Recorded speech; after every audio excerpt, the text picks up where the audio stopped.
Well, hello everybody. Happy Friday. We've got some sort of fun LED lights going on here this week.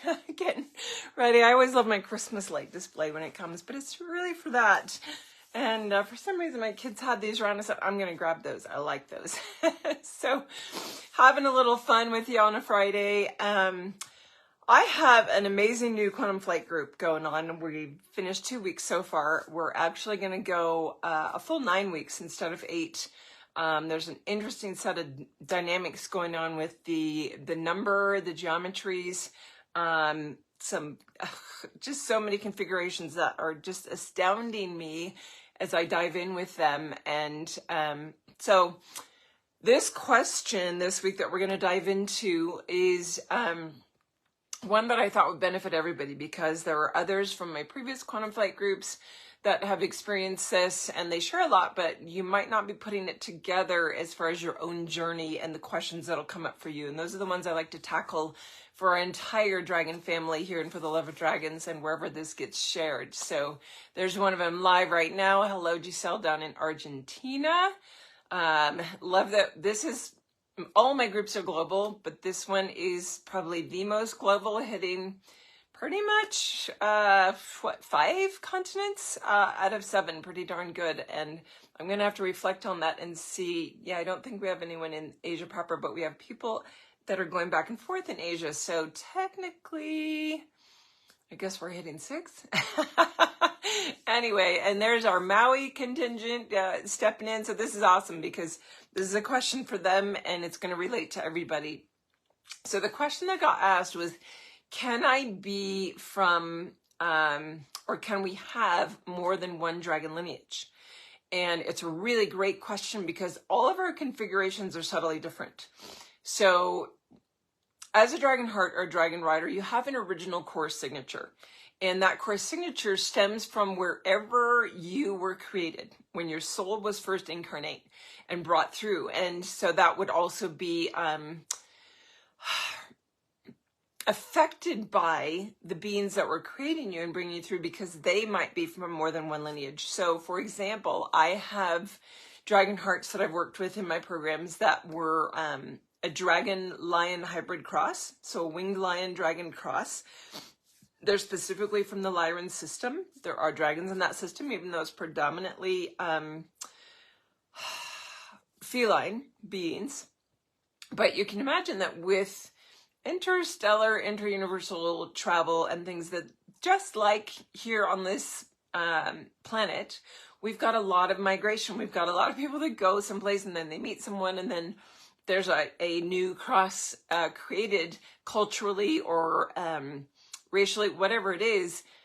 That same principle applies through all of creation. So to have that as a lineage, then they would have both lineages of winged lion and dragon within that. And you can be crosses of other dragon lineages. So the question was, and how I should explain it is that you may have just singular. Like I know that I am representing as water dragon down in this level, but have actually fairly recently discovered as I go in my upline that it's actually more of a diamond plasmic format in a higher vibrational sequencing. And yet that is singular lineage. That is the original realm that I was created within, that's who I be at my core, and that's my main downline, I guess you would call it. Others have expressions as, or have delineated or had a split fractally where they have aspects from multiple lineages that make up who they be, and that can also be true. So I have one dragon heart that has, I think she's got 7 or 8 already that she's aware of, that she's integrating those aspects of herself and bringing them in, and they feel for her like absolutely different lineages. So one is part of the white dragon. I believe one is a rainbow dragon. One is a black dragon. One is a gold dragon. That type of thing where aspects have split out for different experience. And as she comes back into the fullness of herself, she feels a real direct linkage to all of those lineages. And integrating or completing them and pulling them back into self to complete the whole, like a monad structure that's split in multiple ways. And that is possible.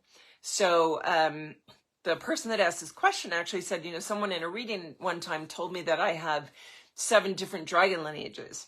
And that can be very true, specifically if you have done a monad split like this other dragon heart of mine has, or if you had in your upline a continuous crossing of lineages that, you know, like how many, if I look at myself in my own cultural heritage here on Earth, if we go back through all the family trees and there's, say, I guess I could just use mine. Say there's Norwegian, there's Irish, there's Scottish, there's maybe German, there's maybe someone from India, maybe there's a Canadian counterpart. There's so many different pieces, and those would all be lineages that add to who I be. So in that sense, yes, you may have an upline that has multiple lineage configurations above the original 2 that created you or that brought you through. So I just wanted to bring that in as a possibility so that you can explore, because not everybody has to have that. Not everybody will have that, but some of you will have differing numbers of configurations or lineages that you very much identify with and feel that. Now, the other explanation that can happen for that is that incarnationally, you may have experiences where you are incarnate as, like I have, and I've shared this multiple times, where I have a conscious memory of an aspect of myself that is in a dragon form. It's much smaller than my normal full dragon. It would be a typical physical sized form, right? And it's on a planet where its body form and shape is a normal, like 4 legs, 4 appendage legs, wings, and the skin is a combination of blue, like a aqua blue, cobalt blue, and this shimmery purple and silver. I've seen that. And it's interesting because it's sort of coming out like this one on screen, this kind of coloration. That's an incarnation. That is a life experience that I choose to have on a soul level, that because I'm moving back and merge with my soul level, I'm actually able to connect with that information. And whether it's memory, because that one is already complete and I've merged it back in, or that it's concurrent and actually still happening so that I have access to it, doesn't really matter. I know that that's an experience. That's not necessarily a part of a different lineage that I'm integrating. That's a part of myself that I'm just finally consciously connecting to. And when I look at that format, it still very much feels like a water dragon lineage expression with the coloration and the thematic sort of energy around it. So you can have different incarnations where, you know, I've potentially incarnated as, say, a silver dragon in the Orion system, or maybe another kind of dragon in one of the stellar systems. Those are incarnations which are different than your core lineage. So just to feel the difference in your own exploration and your contemplation as you sit in meditations with your guides, or you have experiences where those pieces of information are coming through. Just want to throw a big net of potential out there for you to be able to grasp your piece and align it somewhere where it starts to make that completion felt for you of comprehending and aligning to the fullness of who you be. So I thought it was a fantastic question. And if this begs more questions, put them in the comments and just run with it. See what's coming in, see what's coming up. And sometimes being aware of who your dragon guides are that are coming in and working with you can also give you some hints or clues about those lineages. It's not 100% of the time that it's going to be this way, but if you have a predominance of a certain lineage dragon, be it, say, maybe there's a water dragon, a sapphire dragon, a silver dragon, and they're all as your guides all the time, that's an entire expression up the water lineage, up the love line. So that would potentially lend you to believe that, well, that's probably a family association. That's probably a part of myself that I need to look at if I have all this input from that water lineage. Doesn't mean it. I would say that it would be more heavily weighted towards that than they're showing up to work on your emotional body, which can also be true. But just really feel it out and sort of pay attention to who are the dragons that are coming around to assist you. And are they power lineage? Are they specific to something that is constant that keeps showing up because they're trying to show you something? And typically family members will show up to be your guides. So just a little food for thought for this Friday as you move into your weekend and have time to sit with energy and information coming in. Maybe you've got some meditations planned as we move towards the beautiful eclipse in another week from tomorrow.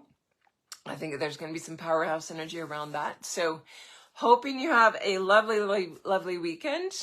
And, when you have questions, reach out. I do discovery calls. Everybody on the planet can get one discovery call with me. If you have questions about your journey with the dragons, where should you head? What kind of tools are available for you? What kind of work might be best for you to pursue? And if you hit the book now button on any of my websites, so dragonwithin.com, for example, that's going to take you to that booking calendar where it shows the 20-minute slots for a free discovery call. And they're really fun. And we get to connect and see if we're even right energetically for further work down the road, or I can just give you insights of like, these are the tools available that you might not have seen, or what's trying to show up for you. It's not a reading, but they are fun. So take advantage. And if you've been feeling like you need a session, the booking calendar is there. For a change, I'm not actually booked 3 weeks out, which is sort of refreshing. I'm feeling a little, which is nice as I move into this beautiful fall. We've got fall going on here and gorgeous October weather. So I'm going to go out and enjoy some of that. And I hope you do too. We'll see you sometime next week. Have a great one for now. Bye.